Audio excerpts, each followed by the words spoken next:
Mas a gente folheando, a gente viu muito o conceito de perfectibilidade e imperfectibilidade. Eu queria que você explicasse um pouco disso sob o olhar filosófico. Então, primeiro, esse livro é o resultado de um curso que eu dei na PUC no segundo semestre de 22, tá? 2022. Ele foi gravado, transcrito por uma aluna, passou por uma primeira revisão, depois eu fiz mais uma revisão, e daí a editora fez uma revisão, que é um processo meio... Quando o livro vem de um transcrito, ele precisa de mais revisões. Precisa sair da língua oral para a linguagem oral para a linguagem escrita. Esse tema da perfectibilidade, imperfectibilidade, é um tema que me persegue há algum tempo, né?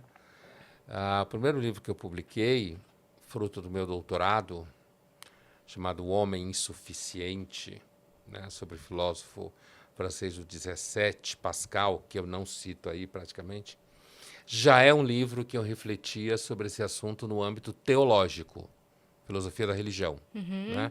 Esse aí não tem muito a ver com isso, não. Tem uma parte que é da herança bíblica, né? Tem, quando eu estou falando de Agostinho e tal. Mas o tema da perfectibilidade e imperfectibilidade aí, essa é uma questão que gira desde Santo Agostinho na filosofia. Né? E a pergunta, de lá para cá, perdeu a roupagem religiosa que surgiu, e de lá para cá ela se transformou na seguinte questão: o ser humano se aperfeiçoa ao longo do tempo, ele fica melhor, né? E, como eu digo no começo do livro, discutindo um outro filósofo australiano já morto, John Passmore, essa questão não é se nós podemos nos tornar melhores como médico, como filósofo, como psicóloga, como prefeito, sei lá, ou como carpinteiro, como motorista, né? Portanto, não é uma pergunta sobre a perfectibilidade no âmbito específico de algum tipo de técnica, mesmo que uma técnica seja compreendida como filosofia, uma técnica de pensamento. É uma pergunta se o ser humano, como espécie, ao longo dos séculos e milênios, e hoje, e pessoas especificamente, se tornam melhores com o passar do tempo, se a gente se aperfeiçoa. Daí o tema da perfectibilidade. Essa é uma discussão em filosofia, é uma das principais discussões em filosofia. Né? Só que ela é normalmente uma discussão cabeçuda.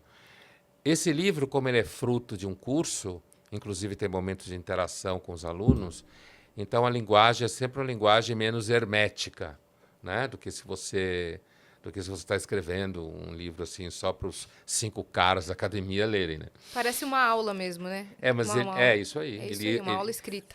Acho que foram 8 aulas, né? Bom, e aí essa discussão, se o ser humano se aperfeiçoa, se ele fica melhor, com a modernidade ela se torna mais dramática, porque a modernidade tem um mito. Né? Os últimos 200, 300 anos de história tem um mito. E esse mito é o do progresso. Né? A ideia de que, sim, a gente progride. Moralmente, politicamente e tal. Do outro lado, do ringue, estão aqueles filósofos que dizem, olha, não existe essa perfectibilidade. Porque existe uma imperfeição estrutural no mundo e em nós. Essa imperfeição da imperfectibilidade, essa imperfeição estrutural não tem a ver com que a gente seja a priori mal, não é essa discussão, porque a moral vem depois dessa discussão, mas é uma ideia de que a gente até aprende a fazer umas coisas boas aqui, um pouco melhor, aqui piora. Entendeu? Por exemplo, muita gente fala assim, nós estamos numa sociedade... Eu vi mesmo alguém falando outro dia, não sei quem foi, mas a frase era assim, o mundo está mudando e para melhor. Essa frase você pode falar quando quiser. Sustentá-la de fato vai ser bem complicado. Inclusive, é claro que a gente tem antibiótico, a gente tem avião, celular. Normalmente as pessoas confundem geração de celular com a ideia de que os seres humanos estão nascendo cada vez melhor, né? Principalmente pais e mães, com relação a seus filhos. O avanço tecnológico não tem muito a ver com o avanço do ser humano em si, né? Nada a ver. Nada. Às vezes até piora. Então, veja, aliás, falando do filme que ganhou o Oscar, o Oppenheimer, que eu assisti quando estreou, é um filme... Aqui eu não estou fazendo nenhum discurso contra a bomba atômica, a favor da bomba atômica, porque normalmente esses discursos a favor e contra me dão sono, entendeu? Então, mas sem dúvida nenhuma, esse episódio da bomba atômica coloca essa questão. O próprio Oppenheimer colocou essa questão para ele. Ele disse: eu conheci o pecado quando ele fez a bomba, né?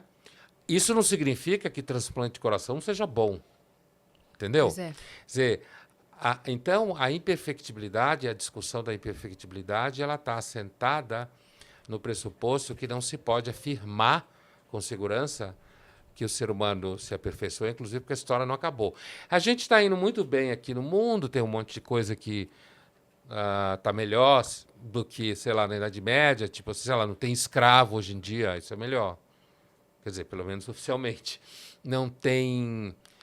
você não tem o mesmo nível de violência por parte do Estado, pelo menos em democracias, mais ou menos. Isso é melhor. Mas tudo pode acabar se tiver uma crise do capitalismo geral, a economia for para o saco, a gente volta para a idade da pedra. Tem um comentário que eu estava fazendo uma vez com um amigo sobre aquela série do Walking Dead.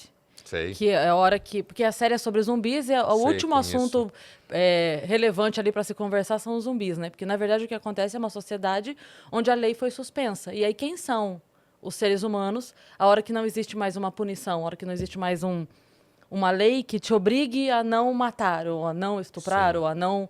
E aí as pessoas são quem elas são, né? Porque nada mais as impede de agir. Então, esse é um problema recorrente na filosofia política, né? Desde a Grécia, esse comentário que você fez, quer dizer, o ser humano, ele age, ele é capaz de agir moralmente bem, sem entrar numa discussão sobre quais são os valores daquele lugar, que aí a gente não acaba hoje. Aí a gente vai 30 vezes a Vênus e volta, né? Então, assim, essa discussão é muito antiga e essa ideia de que não funciona a lei sem a espada, que é a pergunta que você fez, de certa forma, foi isso que você perguntou, se referindo à série dos zumbis. Assim, portanto, o problema é em que medida o ser humano pode se tornar um ser humano bom. Sem entrar no debate do que é bom, hein? Vamos deixar barato. Sei lá, bom que o cristianismo pensa que é bom e o que é mais ou menos o que se pensa que é o bom do ponto de vista moderno. Né? Retirando a ideia de pecado e tal, mas... essa ideia de que a gente pode ser mais generoso, menos violento. Amoroso, tem empatia. Mais amoroso, tem empatia. Né? E é claro que isso vira marketing. E até quando vira marketing, já era, né? Até respeitoso, né? Porque já que a gente está considerando várias maneiras de lidar com a vida, o respeitoso com a crença do outro, com a, né? Sim, exatamente. Alguém que aceita diferentes crenças, diferentes religiões, né? Mas as coisas, assim, é bom isso, né? É bom no sentido de que o convívio social fica melhor, né? Mas se você pensar, por exemplo, em discussões religiosas, pensa, por exemplo, cristãos entendem que Jesus foi o Messias. Judeus entendem que Jesus não foi o Messias.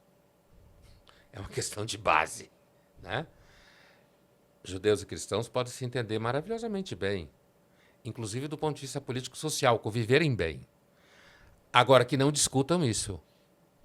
Entende o que eu quero dizer? Quer dizer, a ideia do convívio respeitoso que você se referiu é, antes de tudo, uma ideia que nasce no âmbito de um convívio democrático civilizado, em que você aprende que você tem que conviver com diferenças. Sim.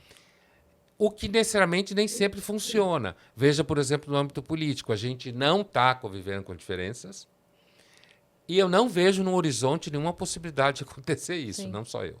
E mesmo no âmbito religioso, existe a possibilidade do respeito mútuo, desde que para determinada crença o outro não deve existir. Porque aí fica muito complicado, né? Aí não dá para coexistir com alguém que quer que eu morra. Aí fica um pouco complicado, né? Nesse sentido, você pensar em cruzadas ou qualquer tipo de terrorismo contemporâneo que você quer explodir, que não é da mesma religião que você, na realidade, se a gente pensar em termos de história da religião, as religiões politeístas, que hoje não existem tantas como existiam antes, apesar que ainda existem crenças politeístas, no Brasil a gente tem o candomblé. A religião de matriz africana é politeísta. Né? As religiões politeístas, elas tendem a ser mais tolerantes com as outras religiões. Isso é historicamente percebido. Inclusive no sentido de que a gente pode, vocês têm um outro deus ou uma deusa, a gente pode, de repente, botar os dois para casar. Ou a gente pode imaginar um universo em que esse deus ou essa deusa encontre um assunto. O monoteísmo, que os mais importantes que a gente conhece é o judaico, o cristão e o muçulmano, o monoteísmo ele já é logicamente mais complicado nesse sentido. Ainda que a gente atenue e aprenda a conviver com monoteísmos diferentes do meu, digamos assim. Não eu que não tenho exatamente monoteísmo, mas assim, diferente do meu no sentido cultural e tal. Então, assim, nesse sentido, a gente aprende a conviver. Mas para aprender a conviver, a gente tem que aprender assim, eu não quero que você seja da mesma religião que eu, monoteísta, tá? Você vê que eu com o seu monoteísmo, eu fico com o meu, a gente fala, vamos falar de cinema. Política não, que pode dar pau hoje em dia, mas vamos falar de qualquer outra coisa. Mas não comparar religiões, né? Ou vamos falar daquilo que os nossos monoteísmos têm em comum. Sim. Né? Agora, se eu sou monoteísta e acho que, a priori, se você não é do mesmo monoteísmo que eu, você tem que sumir, tem que ficar igual a mim, não tem direito a viver do mesmo jeito que eu, aí acabou a conversa. A solução é a guerra. Totalmente.